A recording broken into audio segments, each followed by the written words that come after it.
करण्याचा जो आम्ही संकल्प केला त्याचं या ठिकाणी सादरीकरण होतंय। यामध्ये रेसकोर्सची 125 एकर जमीन आणि मग गगराणी आमचे आयुक्त गगराणींना सांगितल्यानंतर त्यांनी पुढची जी काय पहिल्या अगोदर चहल होते आणि नंतर गगराणी साहेब आयुक्त झाल्यानंतर त्यांनी याला पुढे नेलं आणि 125 एकर जमीन रेसकोर्सच्या कडे असलेली आपल्याला मुंबईकरांसाठी सेंट्रल पार्कसाठी आपण घेतली। त्याचे करारनामे झाले, सर जे काही सगळं करायचं होतं ते झालं। त्याचबरोबर कोस्टल रोडचा जो काही प्रोमोनाड एरिया आहे, कोस्टल रोडची जागा ती जवळपास 170 एकर आहे। असं मिळून 295 एकरचं असं भलं मोठं भव्य दिव्य असं सेंट्रल पार्क त्या ठिकाणी होत आहे।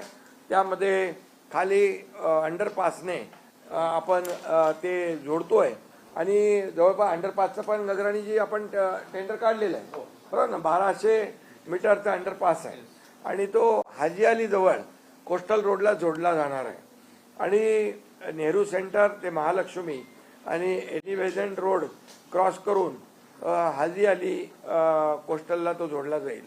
त्यामुळे जवळपास 295-300 एकराचं अतिशय जागतिक दर्जाचं हे सेंट्रल पार्क होत आहे। याच्यामध्ये टॉपरी गार्डन 77 एकरमध्ये आहे, बॉटनिकल गार्डन 31 एकरमध्ये आहे, त्याचबरोबर अर्बन फॉरेस्ट आपण म्हणतो सिटी फॉरेस्ट ते देखील 12 एकरमध्ये आहे। अशा प्रकारचं हे मोठं सेंट्रल पार्क जे आम्ही म्हणालो होतो आम्ही करणार ते मूर्त रूपामध्ये या ठिकाणी येत आहे। हे हाफिज कॉन्ट्रॅक्टर यांनी अतिशय उत्तम जागतिक दर्जाचं हे सेंट्रल पार्कचं डिझाईन केलेलं आहे। अभी आप बताओ जरा। आणि त्याच्या खाली world class sports complex 10 lakh square फीटचा आहे, 10 लाख स्क्वेअर फीटचा आहे। त्याच्यामध्ये पूर्णपणे आपण जर बघितलं तर सगळे स्पोर्ट्स आहेत त्यामध्ये। हे बघा, म्हणजे अगदी आपले कबड्डी पासून खो खो पासून इंटरनॅशनल लेवलचे सगळे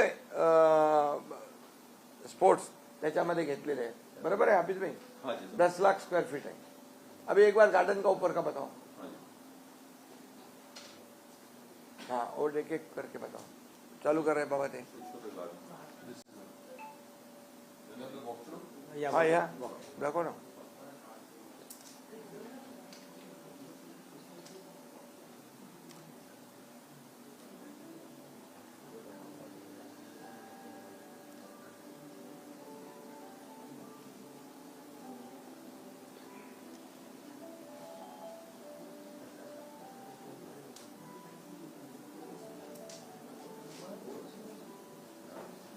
एक एक जरा एलिवेट करून दाखव ना, एक एक जे आहे ना असं।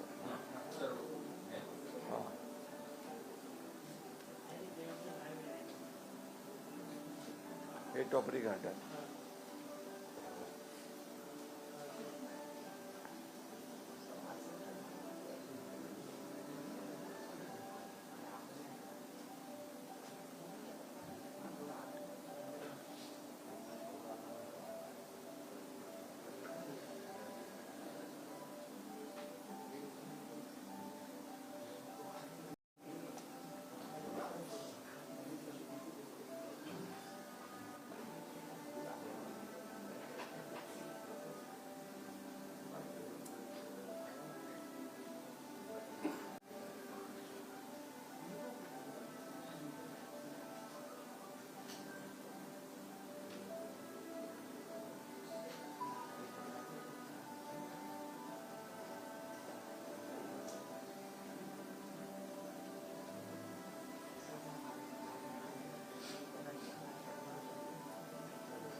याच्यामध्ये एक विशेष असा आहे की ह्या गार्डनमध्ये गेल्यानंतर त्या लोकांना जे रेस ट्रॅक आहे त्या रेस पण म्हणजे घोडे धावताना जे आहे तेही पाहता येतील आणि याच्यामध्ये कुठल्याही प्रकारचं वरच्या बांधकाम नाही आहे. पाथवे सोडून कुठलंही बांधकाम कन्स्ट्रक्शन नाही. पूर्ण 100% उद्यान आहे आणि खाली जे आहे ते आपण म्हणाल मगाशी त्याप्रमाणे ते खालचं कुठले कुठले स्पोर्ट्स आहे दाखवा ना. स्पोर्ट्स कॉम्प्लेक्स ते दाखवा.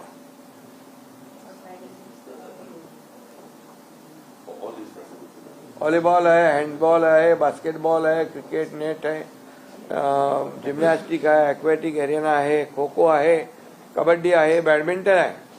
म्हणजे आपली मराठमोळे खेळ पण आहेत. कितने टाइप के हैं सब. शूटिंग रेंज है, रेसलिंग है, बॉक्सिंग है, स्क्वैश है, जूडो है, स्केटिंग है, टेक्वांडो है, टाइकोंडो, टेबल टेनिस.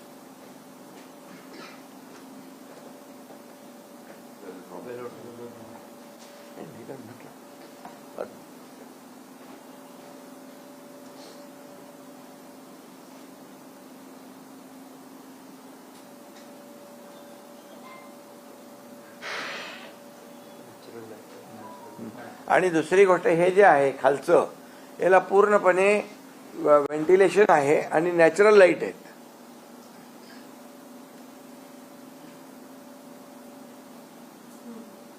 त्या पद्धतीचं ते केलेलं आहे.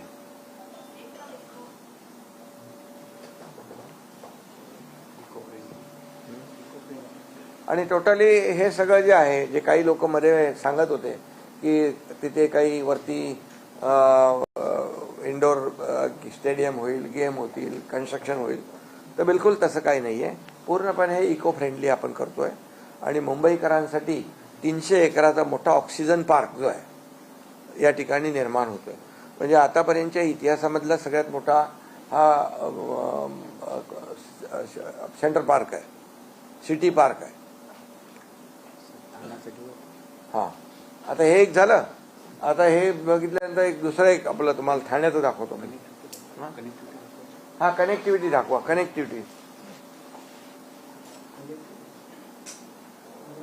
कनेक्टिव्हिटी बघून घ्या.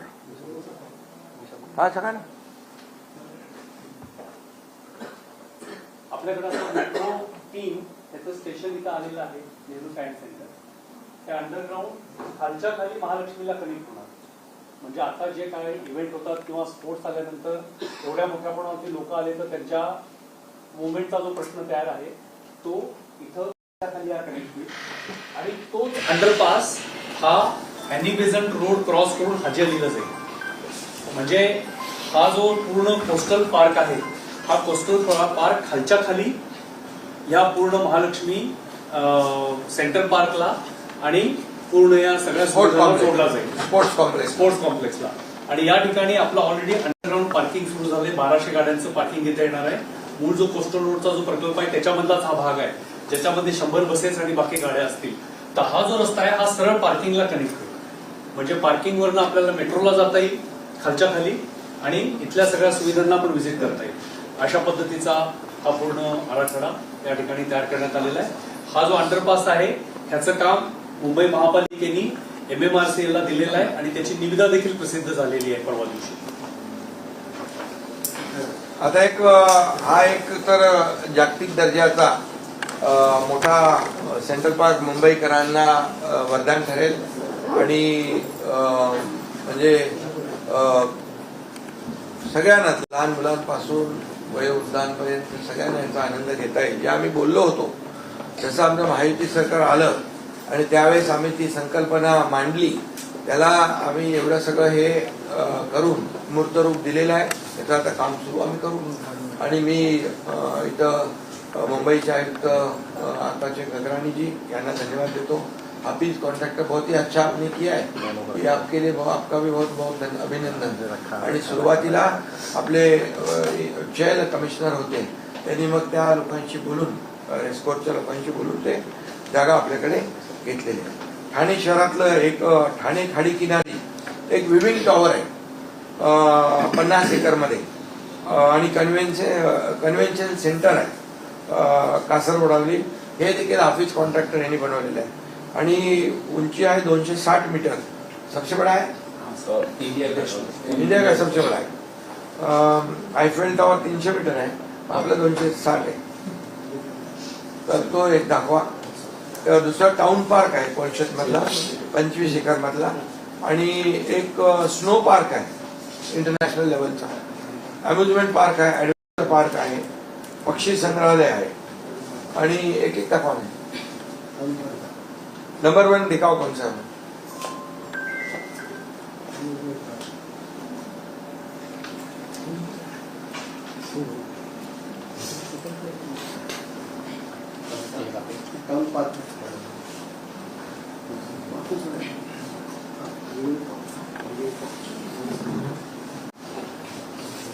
ये विविंग टावर है ना, टाउन पार्क वाला. टाउन पार्क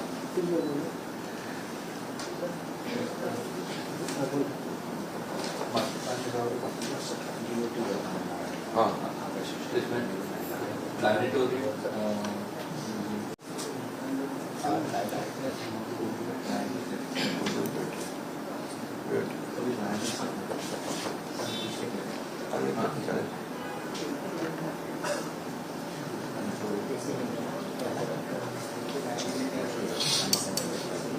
साइंस सेंटर है, एक्वेरियम है, फिशरीज हेरिटेज है, प्लॅनेटोरियम है. 4 याच्यामध्ये कन्सेप्ट आहे.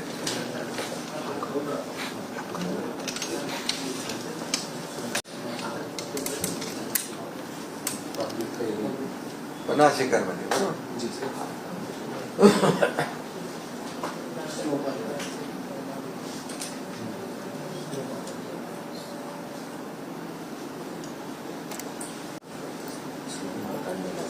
स्नो पार्क आणि अम्युजमेंट पार्क 25 एकर मध्ये.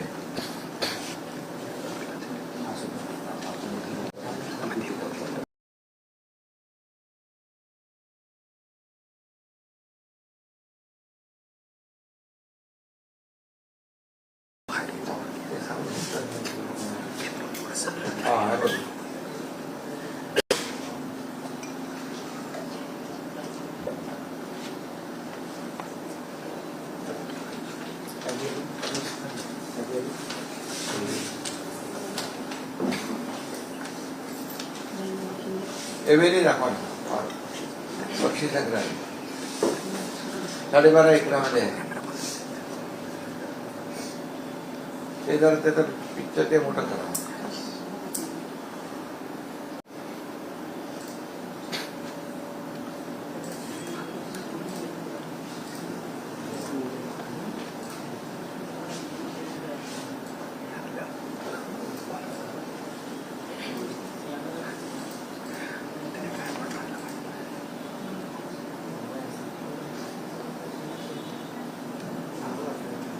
नेक्स्ट पुढे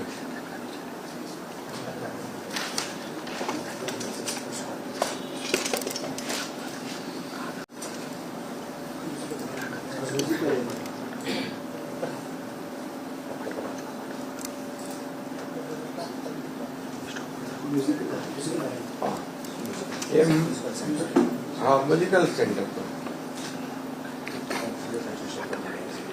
आहे 25 एकरात. 25 एकर आहे ना 25 एकर.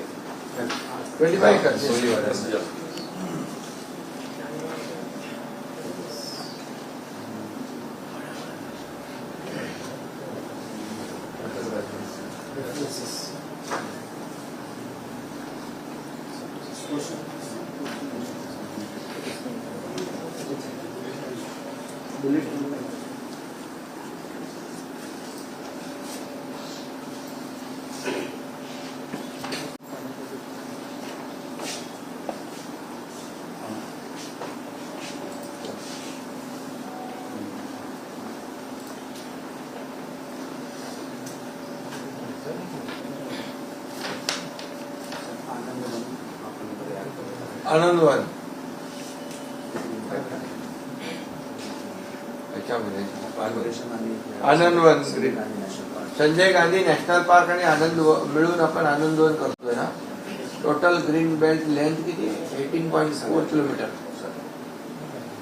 18.5 किलोमीटरची आहे.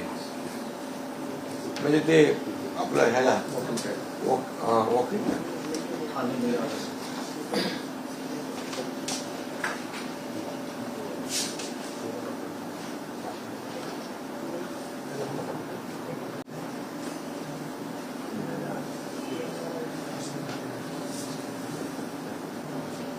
इकडे अर्बन फॉरेस्ट घेतलाय आपण. बरोबर सर. त्याच्यानंतर स्थानिक करणार कनेक्शन आपण करत आहोत. एक कनेक्शन आपण बोलत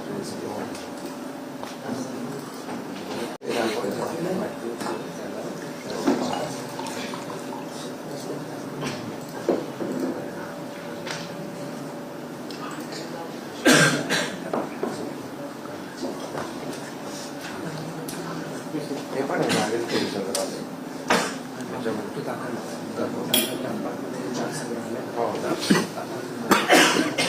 आता याच्यामध्ये एक मेट्रो दाखवा ना, जी बुलेट ट्रेनला आपण कनेक्ट करतो इंटरनल मेट्रोने, ठाणे इंटरनल मेट्रोने.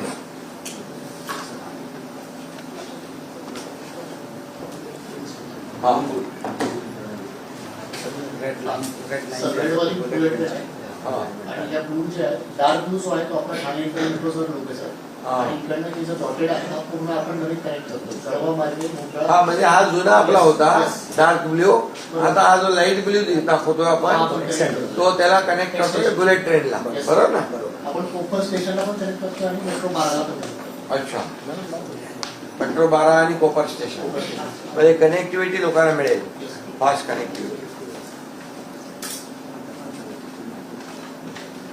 त्याच्यामध्ये एकच आहे म्हणजे सगळ्यात महत्वाचं म्हणजे विविंग टॉवर आहे, कन्व्हेन्शन सेंटर आहे. आपण ते ठाण्यात करतोय कासरवाडीला. याचं देखील सगळं डिझाईन हाफिज कॉन्ट्रॅक्टर यांनी केलेलं आहे. आयफेल टॉवरचं मगाशी मी बोललो. टाउन पार्क आहे कोलशेतला. आगरी कोळी संग्रहालय दाखवलं मगाशी. त्याच्यामध्ये ॲक्वेरियम आहे, सायन्स सेंटर आहे, स्पोर्ट्स कॉम्प्लेक्स आहे आणि याच्यामध्ये देखील एलिव्हेटेड गार्डन आहे ठेवलेलं आहे. बरोबर ना. त्याचबरोबर इंटरनॅशनल लेवलचं स्नो पार्क आहे, अम्युजमेंट पार्क आहे, ॲडव्हेंचर पार्क आहे 25 एकरमध्ये. त्यानंतर पक्षी संग्रहालय आहे 12.5 एकरमध्ये कोलशेतमध्ये. आणि खास करून कॉमनवेल्थ गेम आता होऊ घातलेले आहेत आणि ऑलिम्पिकसाठी देखील देशाची जी काही आदरणीय प्रधानमंत्री नरेंद्र मोदीजींची संकल्पना आहे की आपला ऑलिम्पिकमध्ये खेळाडू गेला पाहिजे. आणि यासाठी 50 एकरमध्ये स्पोर्ट्स एरेना देखील आपण केलेला आहे, त्याच्यामध्ये करतोय. आणि 25 एकरमध्ये म्युझिकल कॉन्सर्ट सेंटर आहे. हे एवढ्या सगळ्या हे प्रकल्प जे आहेत हे आपण ठाण्यामध्ये करतोय. आणि त्यामुळे ठाणेकरांचं देखील जे काही जीवनमान आहे आणि ठाण्याचा जो डेव्हलपमेंटचा जो काही स्पीड आहे तो आणखी याच्यामुळे वाढणार आहे आणि लोकांना इंटरनॅशनल लेवलच्या सोयीसुविधा मिळणार आहे.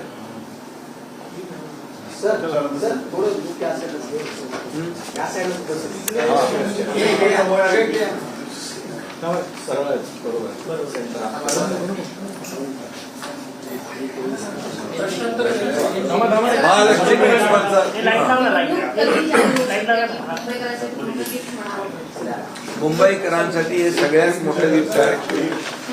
आजवरच्या सगळ्या प्रकल्पांमधलं सगळ्यात मोठं गिफ्ट हे जे जागतिक दर्जाचं सेंट्रल पार्क जे आहे ते आहे. आणि त्यामुळे मुंबईकरांसाठी खूप मोठ्या प्रमाणावर जवळपास 300 एकराचं आपण मगाशी बघितलं की त्याची कनेक्टिव्हिटी देखील त्याचं अंडरपासने आम्ही जोडतोय. त्याचं देखील टेंडर निघालेलं आहे. आणि दुसरी गोष्ट काय आहे, त्याला खाली जे 10 लाख स्क्वेअर फीटचं वर्ल्ड क्लास स्पोर्ट्स कॉम्प्लेक्स आहे त्याला देखील बाहेरच्या बाहेर खालून कनेक्टिव्हिटी आहे. आपण ती कनेक्टिव्हिटी इथे मगाशी गजराणीजींनी सांगितलं की Nehru centre Mahalakshmi cross road करून हल्ली अलीला हे आपण जोडतोय आणि पुढे आपण त्याला महालक्ष्मी पुढे आपण ह्याला हे देतो ना नेहरू सेंटर मेट्रो स्टेशन 1200 मीटरचा टोटल सबवे आहे. त्यामुळे तो देखील एक कनेक्टिव्हिटी मिळते. वरती गार्डन आहे आणि त्याचा एन्जॉय घेता येईल.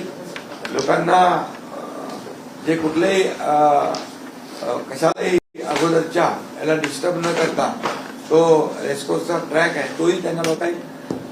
एक वेगळा एक आनंद मुंबईकरांना घेता येईल. एक प्रकारचं मोठं 300 एकराचं एवढं मोठं ऑक्सिजन पार्क होईल आणि त्यामुळे पोल्युशन लेवल जी आहे ती देखील कमी होईल आणि मुंबईकरांचं जीवनमान जे आहे हे धकाधकीचं आयुष्य आहे.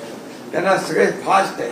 जसं आता आपण कोस्टल केला, अटल सेतू केला, मेट्रोची कामं आपण ज्या वेगाने करतोय, कारशेडची कामं जवळपास होत आहेत आणि म्हणजे जे अगोदर जी काही कामं थांबली होती त्या कामांना आम्ही चालना देतोय. कॉन्क्रीटचे रस्ते जवळपास मे मध्ये आपले बऱ्यापैकी होते. फेज 1 फेज 2 मे पर्यंत बऱ्यापैकी कंप्लीट होते मुंबईचे कॉन्क्रीटचे रस्ते.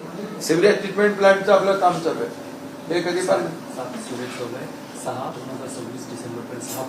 6/2026 डिसेंबर पर्यंत कंप्लीट पूर्ण होती. त्यामुळे पोल्युटेड जे पाणी आहे विदाऊट ट्रीटमेंट जे समुद्रात जातं ते देखील आता ट्रीटमेंट झालेलं आहे. पण सगळ्यात महत्वाचं म्हणजे मी मुंबई महापालिकेला आयुक्तांना आणि हफीज कॉन्ट्रॅक्टर यांना धन्यवाद देतो की अतिशय जागतिक दर्जाचं हे महालक्ष्मी रेस्कोर्सच्या इथलं सेंट्रल पार्कचं या ठिकाणी संकल्पचित्र आणि डिझाईन तयार केलेलं आहे आणि याचा फायदा संपूर्ण मुंबईकरांना होईल आणि मुंबईकरांच्या इतक्या सगळ्या प्रकल्पामध्ये काहीतरी विरंगुळा म्हणून लोकांना एन्जॉय करता आलं पाहिजे याचा देखील आम्ही विचार केला. बजेट किती असणार आहे, किती टप्प्यात काम होणार आहे आणि कधीपर्यंत काम? आता त्याचं डीपीआर आपण सबवेचं टेंडर काढलंय. ते 550 कोटीचं आहे सबवेचं आणि आणखी हे जे डिटेलिंग आहे आता त्याचं देखील टेंडर फेज मध्ये काढतो.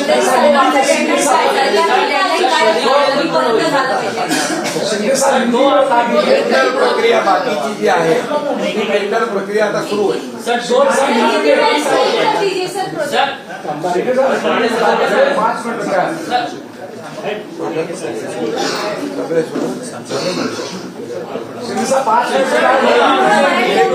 सबवे जे आहे 550 कोटी सोडून 700 ते 750 कोटी सगळ्या गार्डनसाठी आणि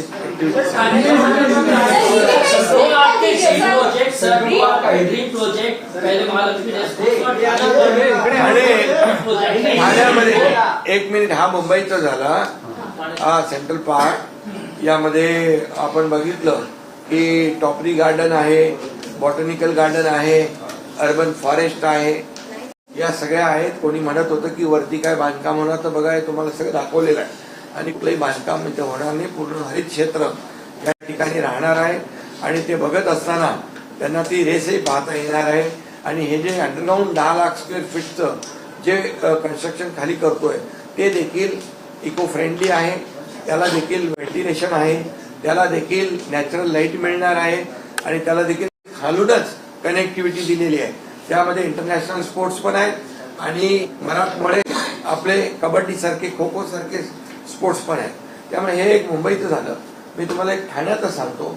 ठाण्याचं जे आपण सांगितलं की 50 एकरामध्ये viewing tower and convention centre ते आपण करतोय. ते त्याचबरोबर टाउन पार्क करतोय 25 एकरमध्ये. आगरी कोळी संग्रहालय आहे, ॲक्वेरियम आहे, सायन्स सेंटर आहे, स्पोर्ट्स कॉम्प्लेक्स आहे. त्यामध्ये G+1 फॅसिलिटी एलिव्हेटेड गार्डन देखील आपण दिलेलं आहे त्याला. त्याचबरोबर इंटरनॅशनल दर्जाचं स्नो पार्क आहे, अम्युजमेंट पार्क आहे, ॲडव्हेंचर पार्क आहे 25 एकरमध्ये. आणि म्हणून त्याबरोबर आंतरराष्ट्रीय स्तरावर राईड्स देखील येथे उभारले जातील. पक्षी संग्रहालय अवेरी आहे, पक्षी संग्रहालय पण आहे 12.5 एकरमध्ये. आणि त्याचबरोबर मगाशी मी म्हणालो की आदरणीय प्रधानमंत्री नरेंद्र मोदीजी यांच्या नेतृत्वाखाली जे काय आपली ऑलिम्पिक किंवा कॉमनवेल्थ यासाठी जी तयारी पट्टीची पाहिजे यासाठी देखील आपण 50 एकरामध्ये स्पोर्ट्स एरेना करतोय, 25 एकरमध्ये म्युझिकल कॉन्सर्ट सेंटर करतोय आणि शेवटचं ठाणे इंटरनल मेट्रो जी आहे बुलेट ट्रेन ला देखील जोडतोय, मेट्रो 12ला देखील जोडतोय. त्यामुळे कनेक्टिव्हिटी देखील लोकांना सोयी सुविधा मिळेल. आणि हे जे आहे हे आम्ही 2022 मध्ये मी स्वतः आणि देवेंद्र फडणवीसजी यांनी आम्ही हा प्रकल्प पुढे नेण्याचं ठरवलं आणि त्याप्रमाणे मला आनंद आहे, समाधान आहे की आमच्या या सर्व मंडळींनी याला एवढ्या या लेवलला नेलेला आहे आणि सबवेचं देखील टेंडर काढून पुढे जात आहे. याचं देखील सगळं प्रक्रिया जी आहे ती पुढे जाईल. सेंट्रल पार्क बनाने का फैसला किया है, सेंट्रल पार्क जो बनाने का फैसला किया है किस तरीके से होगा और क्या मुंबई को कितना फायदा होगा? देखिए ये रेसकोर्स के यहाँ पर सेंट्रल पार्क जो है 125 एकड़ जमीन जो रेसकोर्स की थी वो जब मैं मुख्यमंत्री था तब देवेंद्र जी और हमने तय कर लिया कि इसे हम लोगों के लिए कुछ ना कुछ करें विदाउट डिस्टर्बेंस. जो रेसकोर्स है तो ये इतना बड़ा सेंट्रल पार्क होगा कि उसमें टॉपरी गार्डन 77 एकड़ में है, उसमें बॉटनिकल गार्डन 31 एकड़ में है, उसमें अर्बन फॉरेस्ट वो भी 12 एकड़ में है. तो ये पूरी तरह ऊपर जो है पूरी तरह ग्रीन बेल्ट रहेगा, ग्रीन कवर रहेगा. आपने उसका देखा भी है कि ये बहुत ही वर्ल्ड क्लास का बहुत बड़ा सेंट्रल पार्क होगा. उसके डिटेल में आपको मैं उसकी नोट प्रेस नोट दे देंगे हम. तो इसमें मुंबई को ऑक्सीजन पार्क के रूप में इसका फायदा होगा. इसमें पोल्यूशन कम हो जाएगा और लोगों को जो रोजमर्रा लोग काम करते हैं, ऑफिस में काम करते हैं, लोगों का जीवन जो मुंबई फास्ट है और इसमें 300 एकड़ का 125 एकड़ ये और कोस्टल का 170 एकड़ ये दोनों को हम क्लब करने वाले अंडरपास से 1200 मीटर का अंडरपास से इसको जोड़ रहे हैं. तो उसका अंडरपास का भी टेंडर निकल चुका है. उसमें 1200 गाड़ियों की पार्किंग भी है. उसके नीचे वर्ल्ड क्लास स्पोर्ट्स कॉम्प्लेक्स है, उसमें इंटरनेशनल स्पोर्ट्स भी है और हमारे जैसे ये कबड्डी, खो खो ये हमारे महाराष्ट्र के भी खेल स्पोर्ट्स है. तो ये पूरी तरह एकदम हमने जो किया है सभी लोगों को इसमें मौका दिया है और निश्चित रूप से इसका फायदा मुंबईकर को होगा.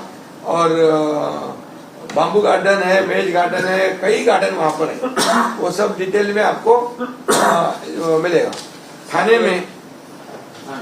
थाने में विविंग टावर जो है, टाउन पार्क है, स्नो पार्क है, उसकी भी टेंडर प्रोसेस चालू हो गई है. उसको हम आगे बढ़ा रहे. ये बीओटी तत्वों पर है, ये बीओटी पे. और ये जो है ये हमारी 550 करोड़ की लगभग सबवे का काम है और लगभग 700-750 करोड़ का ये पूरा जो सेंट्रल पार्क है ये लोगों के जीवन में बहुत ही काफी वरदान साबित होगा. और मैं ये भी कहूँगा जो हमारे आदरणीय प्रधानमंत्री मोदी जी का संकल्प है कि कॉमनवेल्थ है, ओलंपिक है, इसमें हमारे स्पोर्ट्समैन जाने चाहिए. इसलिए ये जो हम कर रहे हैं इसका जरूर फायदा होगा. सध्या मुंबईकर रस्त्यांवरती ट्रॅफिकने बेजार आहे. सकाळ दुपार संध्याकाळ मुंबईच्या ट्रॅफिकवरती, ठाण्याच्या रस्त्यांवरती ट्रॅफिक पाहायला मिळतंय. मुंबईकर असतील किंवा ठाणेकर असतील अतिशय कष्ट आहे. दुसरीकडे स्वच्छतेचा विषय आहे. सार्वजनिक शौचालय सुद्धा खराब नाही, मी एकच सांगतो तुम्हाला की मुंबईच्या रस्त्याचे कॉन्क्रिटीकरणाचं काम मे पर्यंत कंप्लीट होईल. जवळपास थोडेफार उरतील, त्याचे काम होऊन जाईल. त्यामुळे ट्रॅफिक स्मूथ होऊन जाईल. आता मुंबई सीलिंग वर्सोवापर्यंत आपण जातोय, वर्सोवा टू भाईंदर जातोय. त्यामुळे सेंट्रल जी वेस्टर्नची ट्रॅफिक आहे ती कमी होईल. आणि बाकी तर डीप क्लीन ड्राईव्ह सारखे प्रोजेक्ट आम्ही घेतलेले आहेत. त्यामुळे स्वच्छतेमध्ये कुठेही कॉम्प्रोमाइज आम्ही करणार नाही. पॅचवर्कमुळे सुद्धा पॅचवर आता रिसर्फेसिंगचं काम, मायक्रो सर्फेसिंगचं काम ईस्टर्न आणि वेस्टर्नचं आम्ही हाती घेतलंय. ठीक आहे, आता त्यांची चालू निवडणूक आयोगाची प्रेस कॉन्फरन्स चालू झाली आता आणि तुम्ही म्हणजे एकदम खालीमध्ये प्रेस घेतली.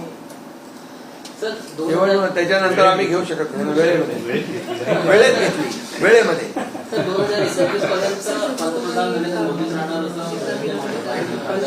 मध्ये पृथ्वीराज चव्हाण साहेब आता ते निवडणूक आयोगाची प्रेस कॉन्फरन्स चालू झालेली आहे आणि आमचे प्रधानमंत्री नरेंद्र मोदीजी देशाला पुढे नेत आहेत, देशाचा गौरव वाढवत आहेत, जगामध्ये भारताचं नाव नंबर 1 आर्थिक महासत्ता होते, याचा आम्हाला अभिमान आहे. उद्धव ठाकरे असं म्हणाले की अरे ते जाऊ दे, नंतर घ्या ना उद्या उद्या त्यांच्याकडे बघू आपण. अभी सबवे का शुरू हो गया है, अभी इसका भी स्टेप बाय स्टेप हो जाएगा. सर एक तरफ आपकी आचारसंहिता कधीही लागू होऊ शकते. आता देता आता निवडणूक आयोग सांगेल. सर एक तरफ आपकी निवडणुकीच्या माध्यमातून सरकार न्याय करती है आज प्रेस कॉन्फ्रेंस में हमने 2.5 साल में मैं मुख्यमंत्री एज अ मुख्यमंत्री जो निर्णय लिए मैंने काम किया, इम्प्लीमेंट किया और अभी देवेंद्र जी मुख्यमंत्री है, हम जो बोल रहे हैं वो सब कर रहे हैं. इसलिए तो लैंडस्लाइड मेंटेन मिला ना, इसीलिए उनके पैरों तले जमीन खिसक चुकी है. उन्होंने अपनी हार को स्वीकार किया है, सर मुंबईमध्ये तुम्ही महायुती मन बना लिया है, इसलिए वो कारण ढूंढ रहे हैं. सर मुंबईमध्ये तुम्ही महायुतीकडून लढणार आहात. महायुती म्हणून लढणार, महायुतीचा प्रत्येक मागोवा. नागरिकांना विरोध होतोय भाजपकडनं पण आणि धन्यवाद, थँक्यू. असं तुम्ही ते